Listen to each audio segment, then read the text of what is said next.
Life was not always this calm. Looking back, I had always had a problem with alcohol. In 2015, I went to St Vincent's Hospital and pleaded with random doctors to sedate me. One of them took pity on me. The following day, I was transferred to Loughlinstown Hospital for a 10-day detox. Upon release, I realised I was very fragile. I couldn't do this alone. My mum moved over from England to look after my cat, and I embarked upon a 6-week residential programme in the Stanhope Centre on the north side of Dublin. I was determined to stop drinking. In Stanhope, I would put into place a new routine, start eating meals including breakfast.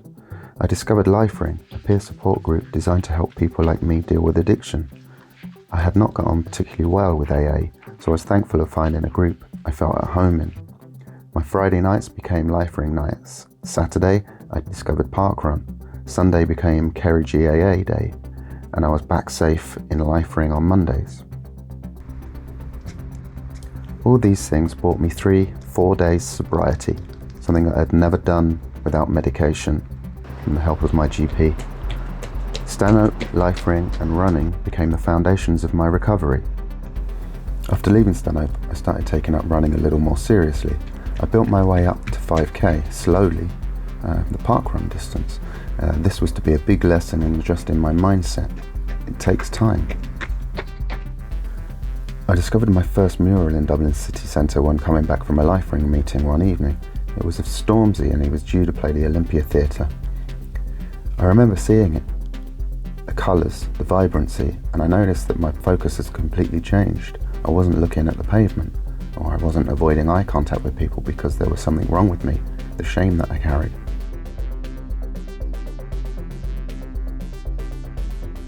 Around this time I discovered Dublin Canvas. It's a project to colour the city. They commission members of the public to decorate traffic light power boxes. When I first started running, I would use them as kilometre targets to record my progress. For example, I knew that R2D2 was 2 kilometres from my house. I first met Tiernan and Swan in Stanhope in 2015. Indeed, we shared a room together. We've been friends ever since. We met up on Pieta House's Darkness into Light Day to discuss running and its effect on mental health.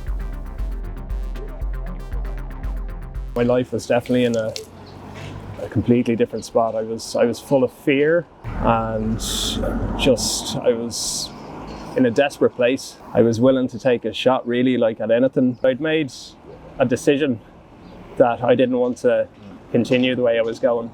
Fear would be probably the predominant emotion. That was where my head was at. Underneath all that was all this hurt and depression and anxiety and stuff that I didn't really understand and I didn't know about, and it was just with the help of the counsellors and the meetings and groups and everything there that it was a process. I was grabbing any bit of like peace and sort of hope. Hope, I think, was the primary, that's what kept me going in there. Running wasn't really ever on my radar, but I found it was a sort of a necessity at the start. I found it really helpful for my, like the physical exertion, maybe any, emotional build up in me like anger or something. It was something to release and to get out. And then over time, it started developing sort of a mindset of, this is giving me a focus.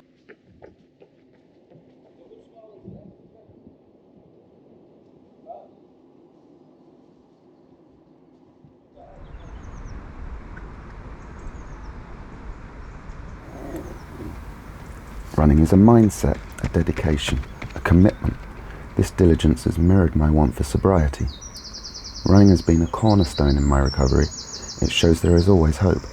That is the power of running.